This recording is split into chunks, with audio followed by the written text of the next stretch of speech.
La juventud tiene talento, solo necesitan guías y espacios de participación para que ellos y ellas puedan empoderarse.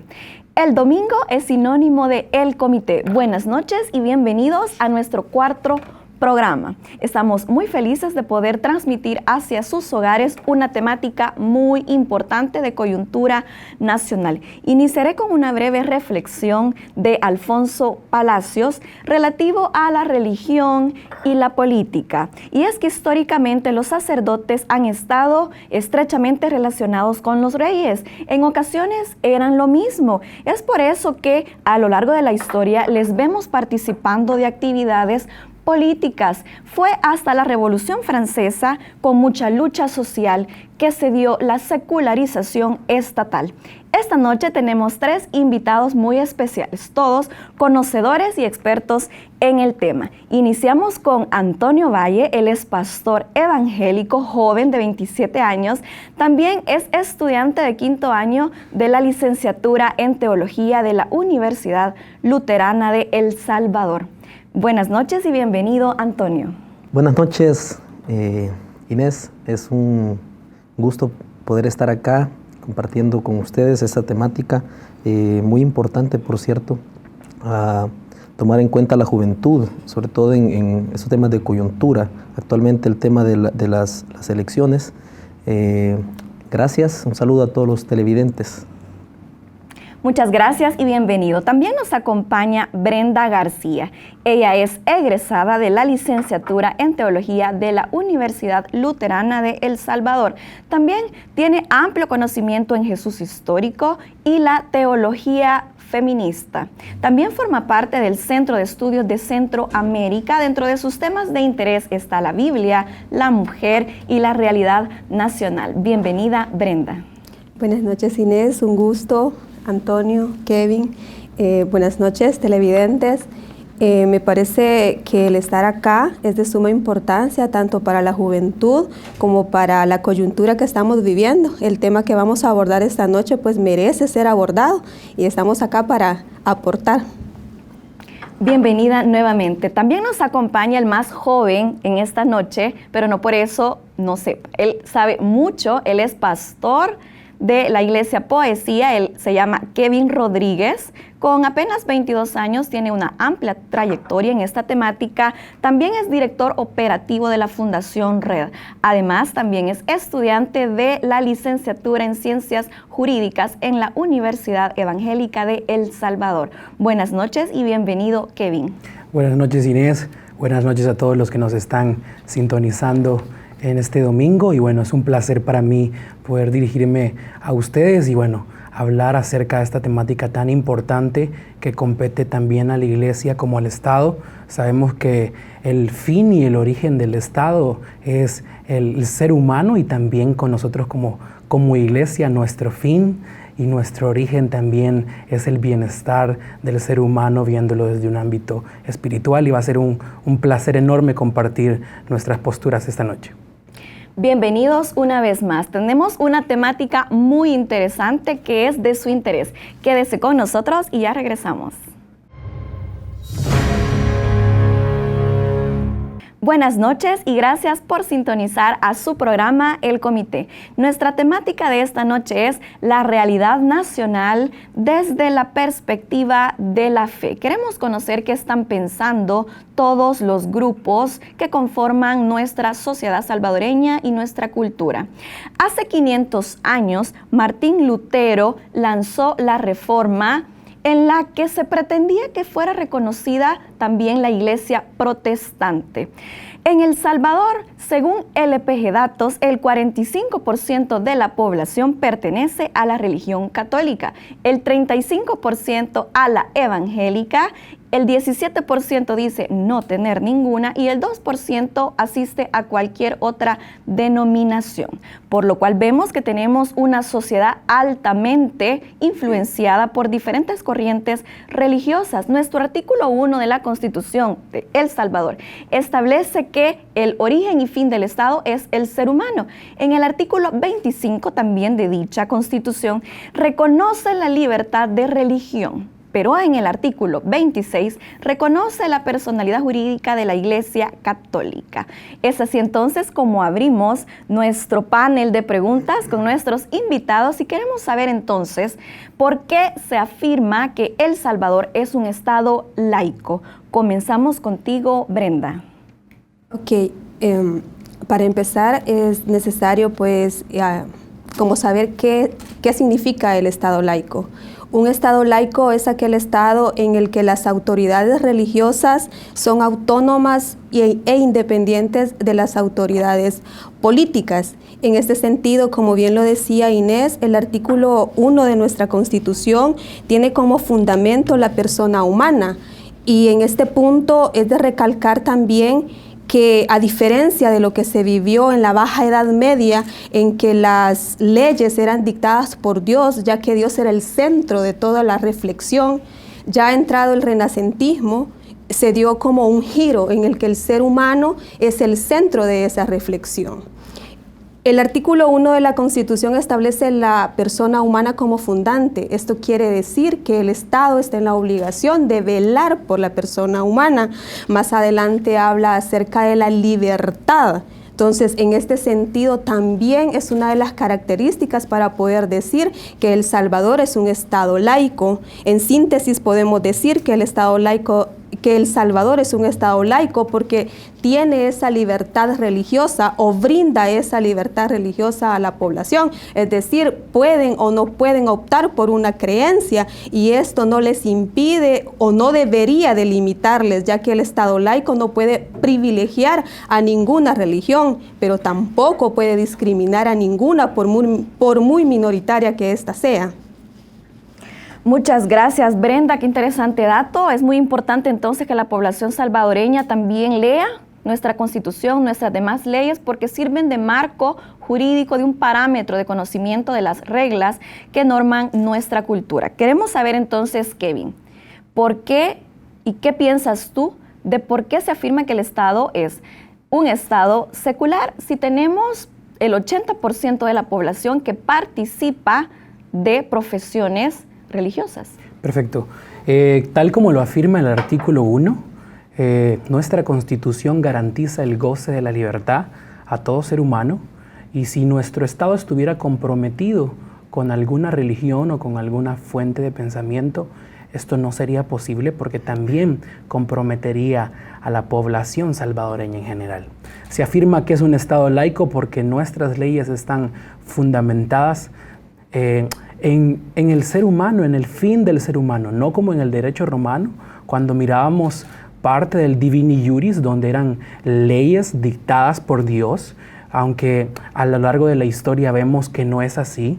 De repente, estas personas que pretendían escuchar la voz de Dios, dictaban leyes para su beneficio, y luego de eso esto cambia totalmente y ya el poder no solo se centra en la iglesia, en el clérigo, sino en las personas humanas, en las personas natural. Entonces por eso decimos que nuestro Estado es un Estado laico, porque no está basado en una fuente religiosa, no está basado en un compromiso con alguna estructura religiosa, sino con el ser humano según el bien común de todos. Muchas gracias. Pasamos entonces con Antonio. Si bien ya los dos panelistas comentaron el artículo 1 que establece que el Estado debe privilegiar al ser humano y debe poner en el centro de todo lo que él hace, pero entonces, ¿por qué en el artículo 26 de nuestra Constitución reconoce únicamente la personalidad jurídica de nuestra Iglesia Católica? ¿Qué opinión te merece esto a ti? Buenos días. Fíjate que es bien interesante el reconocimiento de la personería jurídica de la Iglesia Católica en el artículo 26, que se prestaría para que nosotros pensemos en que continuamos siendo un Estado confesional. Aunque si retrocedes un artículo más, te das cuenta que está la libertad de culto. Entonces, que el Estado reconozca la personería jurídica de la Iglesia Católica no necesariamente significa que seamos un Estado confesional, porque también el artículo 25 da la libertad para que las demás iglesias puedan obtener también su personería jurídica conforme a lo dictado por la ley. Entonces, en ese punto habría que entender de que el Estado laico no es aquel que va a censurar o no va a reconocer personerías jurídicas de instituciones religiosas, no lo que entenderíamos, porque a veces tiende a confundir el término Estado laico con el término Estado ateo. El Estado laico no significa aquel que persigue o que reprime las instituciones religiosas, sino aquel que respeta la libertad de estas, pero que tampoco se inclina a favorecer alguna de ellas y que tampoco va a regir la actividad del Estado conforme a los intereses de alguna iglesia. Por supuesto, ya mencionaron los compañeros esta noche, que el origen y el fin del Estado, de acuerdo a la Constitución, es la persona humana. Luego encontrás en el artículo 83 de la Constitución que te dice que la soberanía del pueblo, El Salvador es un Estado soberano y que esa soberanía recae en el pueblo y no en la iglesia. Entonces, en ese punto, el artículo 26 no se presta para poder decir que el Estado es un Estado confesional. Bien, muy interesante esa aclaración y que la población en casa quiere saber. Pero entonces, ¿cómo están viendo ustedes nuestra realidad en el aspecto económico, político, social, educativo, cultural, la violencia? ¿Qué de todo esto retomarías tú, Brenda? Bueno, hablar acerca del Estado laico, igual como mis compañeros decían, es un poco complejo, porque igual se presta a malas interpretaciones, como lo que mencionaba Antonio, de decir que puede hablarse acerca de que se dice que es ateo, en cambio no es así, sino que el Estado laico lo que permite es que tanto la esfera religiosa como la esfera política puedan coexistir dentro de un mismo ámbito. Ahora, nuestra realidad pues nos dice otra cosa distinta. Cuando tú hablas acerca de los datos, acerca del porcentaje de personas que formamos parte de las diferentes denominaciones cristianas, estamos hablando de casi un 98%, si no me equivoco, en la última encuesta. Entonces, y los límites de los índices de violencia, de pobreza, de corrupción y de todo nos dicen todo lo contrario. Es decir, un 98% de la población que se declara abiertamente creyente, y hablamos de que la religión en su mayoría o en su foso común lo que tiene es una ética, una conducta, valores y todo, no se ve reflejado en nuestra realidad salvadoreña. Entonces eso nos pone como a pensar, y es paradójico también, tanto dentro de las iglesias como de la sociedad en general. Muy interesante esto. Kevin, ¿tú qué piensas de lo que dice Antonio de que si bien en el artículo 26 se reconoce a la Iglesia Católica, pero eso no quiere decir que no se reconozca a otras denominaciones? Sin embargo, vemos en diferentes actividades de partidos políticos participando a diferentes ministros, pastores, religiosos dentro de este escenario político. ¿Qué opinión te merece a ti esto? Exactamente. Bueno, comparto la postura de Antonio y lo miraba desde una perspectiva estructural. La Iglesia Católica es reconocida jurídicamente porque dentro de su estructura no hay subdivisiones. En cambio, en la Iglesia Evangélica sí, existen demasiadas subdivisiones, las cuales las llamamos denominaciones. Por su parte están Asambleas de Dios, por su parte están bautistas y muchas otras denominaciones. Por eso nuestra Constitución no nos puede garantizar de repente jurídicamente una cobertura total para todas las iglesias evangélicas, porque en los últimos años han venido denominaciones nuevas a nuestro país y quedarían fuera de un cuerpo jurídico. Ahora, si hablamos un poco acerca de la participación de algunos líderes religiosos dentro de la política, es porque la iglesia no está ajena a lo que está pasando en nuestra sociedad.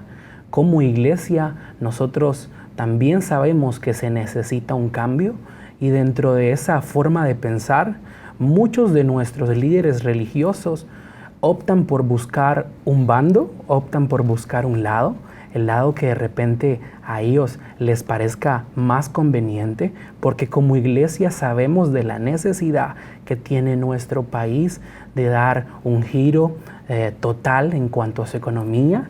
Sabemos, leía las estadísticas, que 4 de 10 personas hoy están viviendo con 1.25 a la semana.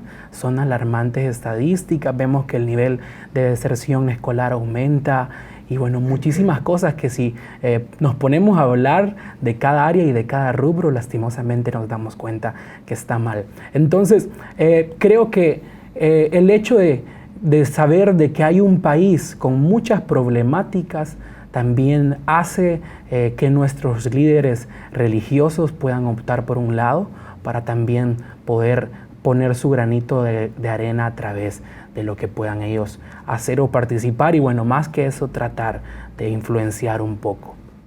Muchas gracias. Vamos entonces con Antonio. ¿Qué perspectiva tienes tú de nuestra realidad enfocado en lo económico, político, social, cultural? Bien. Primero quizás me gustaría ver la perspectiva que se tiene desde la fe en toda la cuestión social, política, económica de nuestro país, en donde vos ves que parecería que continuamos con el paradigma medieval, en donde muchos, o más bien, pocos gozan de mucho, pero muchos gozan de poco o de nada. Entonces eso es alarmante, como decía Kevin, verlo en una sociedad que se denomina casi en su totalidad creyente, o sea, esos fundamentos de fe no se ven reflejados en la praxis, no hay una coherencia de lo que creemos con lo que hacemos, porque no vamos a decir de qué es ese 2% o 5%, las estadísticas pues a veces tienden a variar, unos dicen el 90%, otros dicen el 95% y hoy pues vemos el 98%. Pero todo lo que está sucediendo en nuestro país no es el resultado de ese 5, 10 o 2% que no se denomine creyente. Entonces, ¿dónde están los fundamentos de fe? Por unos sectores de la población creyente, vas a encontrar diversas perspectivas de esta situación que está aconteciendo en nuestro país, sobre todo el tema de las migraciones. Rápido se le va a buscar una respuesta desde la Biblia o desde la fe. ¿Qué es lo que está pasando? ¿Cuál pudiera ser, según tu punto de vista, esa explicación? ¿Cómo se explica o cómo explica la Biblia el tema de la migración que tenemos actualmente en nuestro país? Ya de que es un tema bien interesante, porque vos ves, hay un ejemplo muy puntual en la Biblia, el tema cuando José, pues por diversas situaciones familiares, envidia de sus hermanos, termina lanzado en una fosa, luego lo sacan, lo venden como esclavo, termina llegando a la cárcel, luego sale a ser el segundo al mando en Egipto. Pero por la interpretación de un sueño que le hace al faraón, llega a hacer ese segundo al mando y diseña una estrategia para poder prevenir los años que vienen de escasez para el mundo conocido en ese momento. Entonces, es una función bastante administrativa la que hace José, en donde permite que cuando este acaparamiento de las cosas, hay que ver la parte positiva, pero también lo negativo que eso provoca, el acaparamiento de todo lo que se produce en las tierras de los alrededores lo hace Egipto. Entonces, lo que es el imperio en ese momento. Entonces, los pueblos vecinos, al verse empobrecidos, tienen que emigrar al lugar en donde hay abastecimiento. Entonces, hoy estás viendo de que estamos dentro de sistemas políticos que están empobreciendo nuestros países, que están tomando decisiones que en vez de continuar, en vez de avanzar hacia salir de esta crisis, lo que estamos haciendo es metiéndonos más en la crisis. Entonces, en ese punto, lógicamente la gente va a hacer una lectura posiblemente desde la fe. La gente va a hacer una lectura de estas cosas y va a entender que el Dios que acompaña a aquel pueblo hacia buscar mejores condiciones de vida, también los va acompañando a ellos para llegar a un lugar donde hay mejores condiciones de vida. O lo puedes ver también desde que esta gente ha visto quiénes son los que están empobreciendo nuestros países, y entonces se puede ver como una señal de protesta que ellos están inmigrando hacia ahí. Si nos están empobreciendo, entonces vámonos para ahí. Qué datos tan interesantes. Nos quedamos con la reflexión que concuerda Brenda con Antonio en el sentido que si bien tenemos una población altamente religiosa, pero esto no se refleja ni en las condiciones de vida ni tampoco en las conductas personales. Regresamos en un momento, quédese con nosotros. Muchas gracias por continuar con su programa El Comité, y estamos tratando una temática muy interesante que tiene que ser tomada en cuenta por nuestros gobernantes, los candidatos a la presidencia y por todas las personas que nos sintonizan en casa. El tema es la realidad nacional desde la perspectiva de la fe. Según datos de LPG Datos, refleja que hasta el 2018 El Salvador es el líder en tema de violencia de toda la región centroamericana, específicamente en el tema de asesinatos. Quiero preguntarle a mis panelistas invitados de esta noche si leer la Biblia como propuesta de políticas públicas que hace unos meses surgió en la Asamblea Legislativa daría como resultado el mejoramiento en la calidad de vida, específicamente en el tema de violencia. Si la respuesta es sí, ¿qué tipo de Biblia? Porque actualmente existen varias. Empezamos contigo, Kevin. Ok, pues mi respuesta es sí y no, en el sentido de que la Biblia es un libro riquísimo hablando históricamente y también hablando de valores. Nosotros como Fundación La Red tendemos a fortalecer los valores en las escuelas públicas y todos los valores que tomamos son parte del libro de los Proverbios. Necesitamos una sociedad, sí, que lea Biblia, pero también una sociedad fortalecida en valores. Antonio lo decía, pareciera incoherente que muchas veces lo que predicamos o lo que decimos a través de nuestras religiones no concuerda con quienes somos fuera de nuestras iglesias. Entonces, yo podría decir que necesitamos más lectura de fortalecimiento, y no solamente lectura, sino también asistencia en el fortalecimiento de valores. Lastimosamente, nuestro país ha invertido más en reinserción que en prevención. Y creemos que en prevención está la clave. Lastimosamente a un muchacho de 25 años no podemos cambiarle su forma de pensar. Si él de repente ya añadió a su forma de pensar que su único estilo de vida para poder subsistir es poder robar o poder delinquir, lastimosamente no vamos a poder cambiar su mentalidad. Pero si empezamos a trabajar desde la primera infancia con valores morales y valores espirituales, creo que podríamos ver un cambio y podríamos ver también más coherencia en lo que decimos, con lo que hacemos y con lo que somos. Muchas gracias, Kevin. Voy contigo, Antonio. Retomando la pregunta, ¿leer la Biblia en las escuelas y colegios ayudaría a resolver y serviría como método pacífico para solventar el tema de violencia en El Salvador? ¿Qué opinas tú? Fíjate que es bien interesante.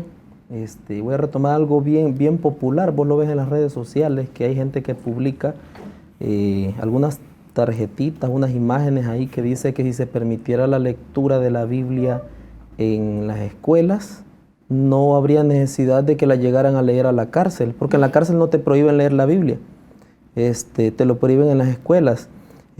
Pero yo creo que la solución no estaría solamente en la lectura de la Biblia, porque la Biblia ha sido instrumentalizada también para oprimir, también para ejercer violencia. Entonces, la Biblia te puede servir para legitimar una mala acción, una acción violenta, una acción delictiva, pero dependerá la lectura que le hagas. Yo creo que no solamente es leerla por leerla, porque leamos el Popol Vuh también, tiene mucho que aportarnos. Leamos las tragedias griegas y todo eso, y tienen mucho que aportarnos, pero ¿en qué medida la Biblia puede volverse un instrumento para poder salir de estas crisis que tiene nuestro país? Hay que ver de dónde vas a partir, y creo que la mejor clave de lectura que le podemos aplicar a la Biblia es que partamos de esta realidad que estamos viviendo. ¿Cómo vamos a encontrar una respuesta en la Biblia que sea viable para solucionar los problemas de nuestra sociedad? Por supuesto, si vos querés meter nuestra realidad en la realidad del pueblo desde el que fue escrita la Biblia, no va a encajar, porque son realidades diferentes en tiempo, en condiciones, pero sí podés encontrar, planteándote una realidad, que es la realidad que nosotros vimos, podés encontrar en la Biblia una respuesta. Cuando vos actualizás ese mensaje de la Biblia, lo traes al aquí y a la ahora. Y por supuesto fomentas la praxis de ese mensaje. Entonces creo que dependerá la lectura que le vas a hacer, si partís de la realidad o partís del aire. Muchas gracias, qué interesante tus comentarios. Vamos contigo, Brenda. ¿Tú qué opinas de esta iniciativa de la Asamblea Legislativa que afirma que sería conveniente que los colegios y las escuelas retomen la Biblia como parte de su pensum de estudio? ¿Qué opinas tú? Pasa algo, Inés, y creo que tiene mucha relación con lo que hablábamos al inicio en relación a lo del Estado laico. Sucede que si la Biblia se lee en las instituciones públicas, cuando tú dices qué tipo de Biblia se va a leer, yo creo que la Biblia es única. lo que varía es la interpretación que se le da a dicha Biblia. Entonces, en los colegios privados, católicos, evangélicos, protestantes, que hay algunos acá en El Salvador, entonces se les da por esa vía, se les da esa interpretación, pero en el caso de las escuelas públicas, entonces ahí sí nos metemos en un lío, porque estaría atentando en contra de lo que es el Estado laico. Y muy interesante lo que te voy a preguntar.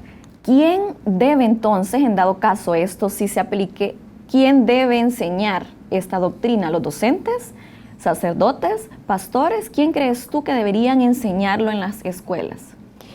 Bueno, yo creo que sí sería bueno de que se leyera la Biblia, pero que al igual que para nosotros los cristianos, que la reconocemos no solo como un libro, sino como un libro sagrado, al igual que la Biblia para nosotros, hay otro tipo de literatura que también contiene valores. Tenemos por el lado del Corán, por el lado de los musulmanes, tenemos el Bhagavad Gita por el lado de los hindúes, y diversos libros. Hablaba también Antonio acerca del Popol Vuh, que podemos rescatar bastante de ellos. Entonces, yo creo que el fin no es leer la Biblia en sí. Ahora, ¿quién va a enseñar la Biblia?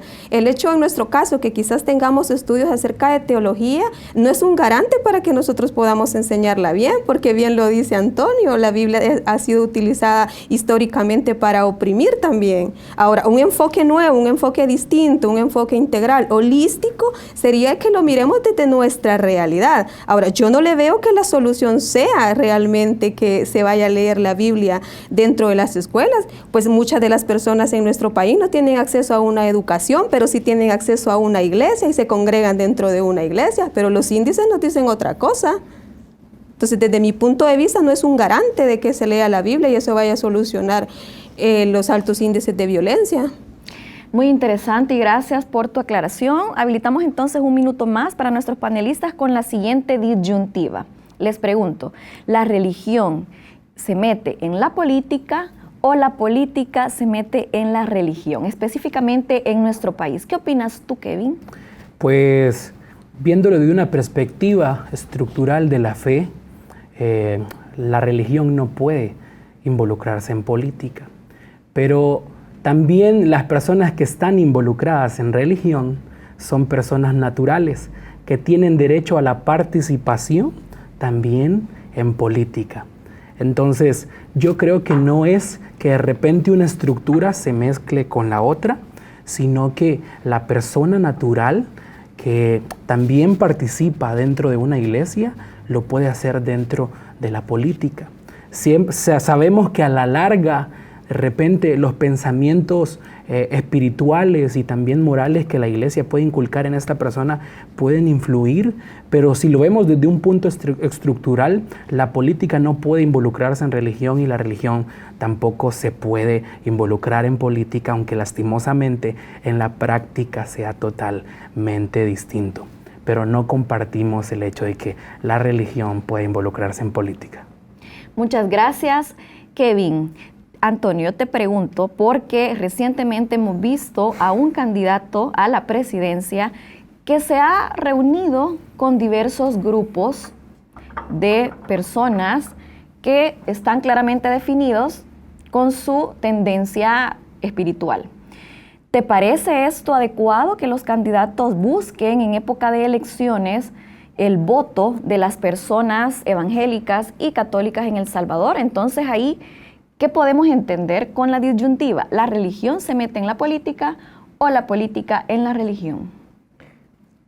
Primero quizás aclarar ese punto de que los políticos busquen más bien los candidatos de los partidos políticos busquen las iglesias o los representantes de las iglesias, sobre todo en esta época, ¿vea? No precisamente la época navideña, sino que ya nos estamos acercando a las elecciones. Porque no te van a acercar a ofrecerte juguetes para los niños de tu iglesia solamente porque quieren hacer feliz a los niños, sino porque están esperando los resultados del otro año. Creo que eso es su naturaleza.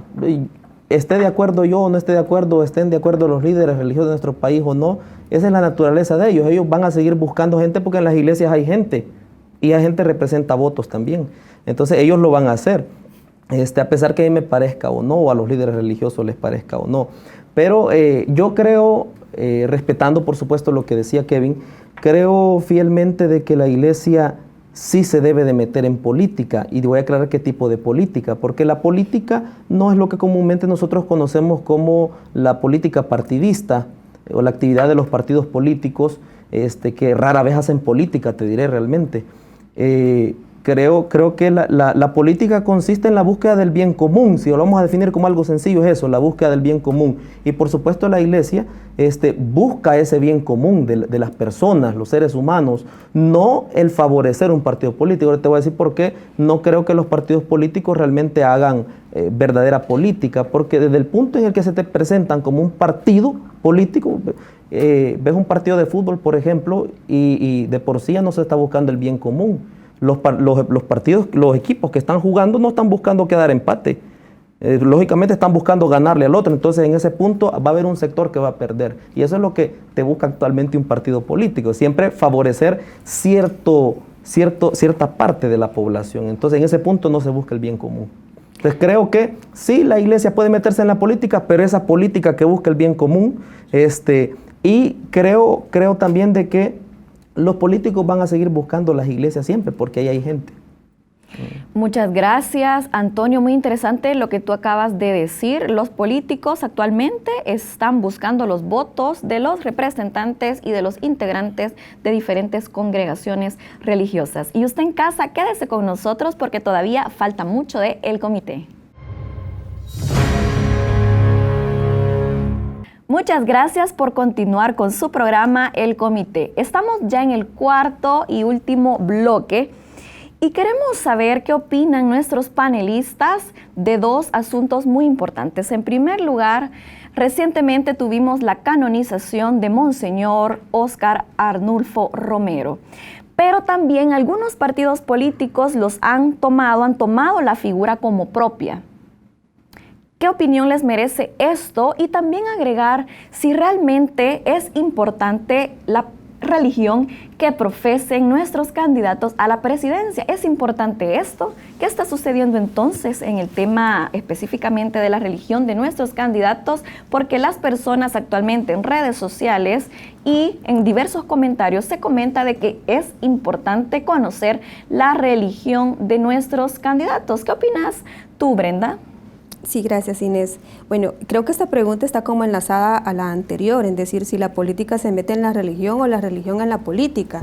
Y quiero quizás aportar esto. Comúnmente la religión ha estado aislada de la política, desde la Reforma ha estado aislada, han sido dos cosas independientes. Y en el lado de la iglesia evangélica tradicional, la situación actual de nuestro país solo se lee desde una lectura moralista, es decir, para la iglesia evangélica, cuando la población salvadoreña en su totalidad se convierta al evangelicalismo, entonces todo esto va a cambiar. Y esa es una lectura hasta inocente, diría yo, acerca de la realidad. Ahora, por un lado, la teología de la liberación, que sí opta por una posición clara, entonces esa sí va a tener como un poquito más influencia, y también lo del evangelio social. Ahora, pasa un fenómeno, Inés, que creo que es de importancia mencionarlo. En toda Latinoamérica y a partir de Estados Unidos se está viviendo algo. Los partidos políticos y en sí los candidatos de estos partidos políticos han optado por reunirse con las grandes masas evangélicas, ya que las iglesias evangélicas han crecido mucho en estos tiempos. Entonces, los candidatos se acercan a estas masas evangélicas para poder ratificar su postura a través de una agenda dogmática de estas iglesias. Entonces, en ese sentido, y la muy conocida frase de Marx que dice que la religión es el opio de los pueblos, en este sentido sí se convierte en el opio de los pueblos, porque la política únicamente instrumentaliza a la religión para poder manipular a las grandes masas. Ahora, con relación a la pregunta que decías de la religión de los gobernantes, ¿verdad? Yo creo, y en relación al tema que nos ocupa hoy, la religión no tiene nada que ver con el gobernante. Si nosotros respetamos el Estado laico y como Estado democrático, no tendría absolutamente nada que ver la religión que profese el candidato que podría o no podría gobernarnos. Con relación a la figura de Monseñor Romero, pues qué decir de Monseñor Romero, personalmente pues yo lo admiro muchísimo.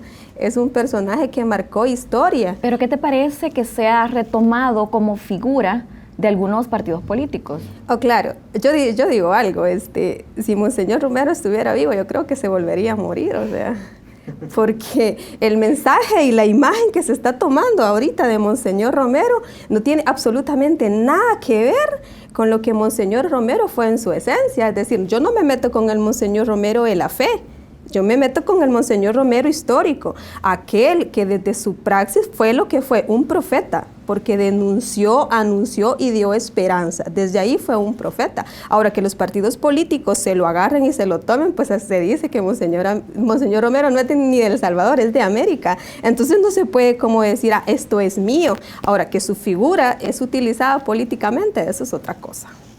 Muchas gracias, Brenda. Muy importante tu aclaración. Vamos contigo, Antonio. ¿Qué opinión te merece a ti la religión que particularmente profesan nuestros candidatos? ¿Es importante que ellos digan de qué religión son? ¿Es importante que sean parte de estos porcentajes mayoritarios o pudiera ser indiferente? ¿Es un requisito para ser un presidente, un buen presidente? Recuerda que estás en un país que se confiesa casi en su totalidad creyente. Te conviene ganar la confianza diciendo que sos de esa misma religión. Entonces, en fin de cuentas, estamos viendo que ni en la población tiene coherencia lo que se cree con lo que se hace. Lógicamente vas a ver lo mismo en el gobernante. No importa la religión que él profese, personalmente pienso que no importa. Sobre todo, comparto lo que dice Brenda, estamos en un estado laico, en donde el gobernante no va a poder imponer su religión. O sea, hay libertad de culto. Entonces, en ese punto, no veo mayor importancia en que él profese su fe, que vaya a la iglesia cuando él quiera, y eso ni siquiera la ley se lo prohíbe. Si él quiere apoyar alguna iglesia, que lo haga, pero que sepa distinguir en qué tipo de estado está. Es un estado laico, un estado en el que él puede ser libre de profesar cualquier fe, pero que él va a trabajar en beneficio de la ciudadanía, no en beneficio de una iglesia. Y quizás retomando lo que mencionaba Brenda acerca de Monseñor Romero, me parece muy interesante la propuesta de Brenda. Creo que puede iniciar una búsqueda teológica ahí del Romero histórico y el Romero de la fe. Vamos a hacer una investigación, Brenda, sobre eso. Es bien interesante cómo Monseñor Romero ha sido instrumentalizado por los partidos políticos, cosa que vos ves en sus homilías y en lo que se conoce de Monseñor Romero, que fue precisamente con lo que menos se mezcló con los partidos políticos, estuvo más a favor de la gente, de su pueblo. Lógicamente era su pastor, acompañó a su pueblo. Más allá de las fronteras denominacionales, puedo decirte que admiro mucho la figura de Monseñor Romero. Quisiera verlo más bien como un hombre coherente con su fe y un hombre también que se siente totalmente un ciudadano responsable con su realidad y que practica aquello que cree. Entonces, en ese punto creo que es muy digno de imitar esa praxis pastoral de Monseñor Romero. Creo que nos deja un legado, sobre todo en este contexto en el que estamos, en donde se nos hace bien fácil legitimar acciones partidistas por parte de algunas iglesias que quizás hacemos una lectura del Apocalipsis y te diré que no nos comportamos actualmente quizás como una verdadera iglesia, más bien nos estamos comportando como el falso profeta, porque vos lees el Apocalipsis y ves al falso profeta, tiene la función de, desde sus obras milagrosas y piadosas, legitima el poderío de la bestia, que es el imperio. Entonces, en este punto, tendríamos que tener cuidado como iglesia de no caer en ser falso profeta, de estar legitimando sistemas que oprimen realmente. Está bastante clara tu postura, también la de Brenda, pero queremos conocer también la de Kevin. ¿Qué opinas tú de la figura de Monseñor Romero actualmente en nuestro sistema político y sobre todo que lo han retomado diferentes candidatos como bandera para ganar votos? Y también si la religión es importante para los candidatos, ellos tienen que decir a qué religión pertenecen. ¿Es importante para que puedan ganar las elecciones? Sí, quizás desde un punto de vista histórico, como lo dijo Brenda y como lo dijo Antonio, admiramos más allá de nuestras barreras denominacionales a Monseñor Romero, siendo un líder histórico, siendo un líder que se puso en la brecha para poner el dedo en la llaga y poder denunciar todas las injusticias que en ese momento se estaban realizando. Y yo creería que necesitamos más hombres y mujeres con ese espíritu que se puedan levantar y puedan buscar el bien de los que están con ellos, el bien común del pueblo, y no solamente hombres y mujeres que busquen el bien de unos pocos, sino el bien de toda nuestra gente. Monseñor Romero, lastimosamente, como tú lo decías, patéticamente, lo voy a decir así, ha sido tomado como figura de algunos partidos políticos, y también miraba hace poco que también aquel partido que jamás había tenido como un vínculo con Monseñor Romero. ¿Cuál partido? Específicamente el Partido Arena. De repente su candidato en todo esto de su canonización, y fue un poco patético porque en ese sentido están tan urgidos por conseguir el voto y bueno, esto lo mezclo también con lo de la religión. Están tan urgidos por conseguir la aprobación de pequeñas partes y sectores de nuestro pueblo que un día son los que, por decirlo así, están en contra de lo que hacía Monseñor Romero y al día siguiente le aplauden y lo admiran. Y eso es lo que vemos a diario dentro de la agenda política populista de nuestros candidatos a la presidencia. De repente están con gente que saben que profesan una fe católica y son católicos. De repente están en un lugar donde saben que la mayoría de personas son evangélicas y bueno, ellos son evangélicos. De hecho, hay un candidato que a mí me llama muchísimo la atención porque en todos sus discursos empieza con la frase: el Espíritu Santo está en este lugar. ¿Quién es ese candidato? Carlos Callejas. Y la primera vez que lo escuché,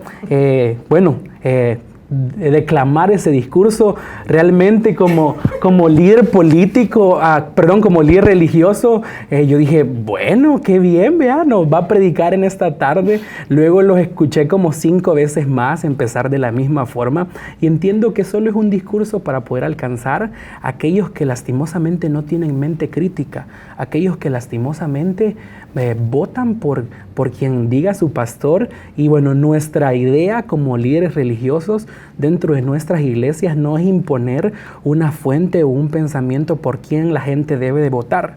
Como pastor, a mí me interesa que la iglesia tenga mente crítica y se pregunte para estas elecciones, ¿por quién de repente me favorece votar? ¿Por quién en serio va a traer un cambio a mi país? ¿O quién va a empezar a hacer las cosas bien? Porque yo creo que en 5 años es muy poco tiempo para ver un cambio. Y si voy más puntual a qué religión debería de profesar nuestro siguiente presidente de la República, yo creería que si lo vemos desde un punto de vista de Estado, no importa.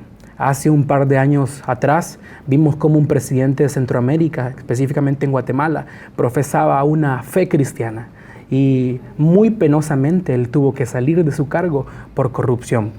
Necesitamos gentes, necesitamos presidentes, necesitamos líderes políticos que dejen de pensar, como decía Antonio, en hacer política populista y empezar a hacer política interesada por la gente. Necesitamos un cambio como país, necesitamos un cambio en nuestra economía, necesitamos también un cambio de pensamiento en la iglesia, y ese cambio solo va a iniciar, como lo decía Gandhi, cuando usted empiece a hacer cosas diferentes, y porque no podemos exigirle lastimosamente al que tenemos a la par que empiece con un cambio. Nosotros somos responsables de lo que va a pasar en estas elecciones. Nosotros tenemos, como decía por ahí un político, nosotros tenemos el machete en la mano para poder marcar un cambio en estas próximas elecciones, y se llama voto. No tengan miedo de ejercer su sufragio porque es muy importante. Qué cosas tan interesantes han hablado esta noche nuestros invitados panelistas. Y usted en casa, si quiere formar parte de esta mesa de panelistas, puede escribirnos en nuestro canal de YouTube Informa TVX, nos puede comentar qué le parecen nuestras temáticas, también nos puede agregar su correo y nosotros le estaremos contactando. En esta temática de los puntos de vista de nuestros panelistas han retomado algunos criterios importantes, y es que no se puede politizar las diferentes religiones. Algunos candidatos actualmente están apostándole a este sector porque saben que nuestra población es muy espiritual. Sus valores y culturas dependen mucho de las concepciones religiosas. Yo retomo a un líder que también fue político y también fue un guía espiritual en la India, Mahatma Gandhi, que Kevin, tú lo mencionaste también, y él decía: aquellas personas que afirman que la religión no tiene nada que ver con la política, no saben nada de religión. Esto fue todo en nuestro cuarto programa. Estamos muy felices de poder transmitir hasta sus hogares. Quédese con nosotros y continúe en nuestra sintonía el próximo programa por la misma hora y por el mismo canal. Buenas noches.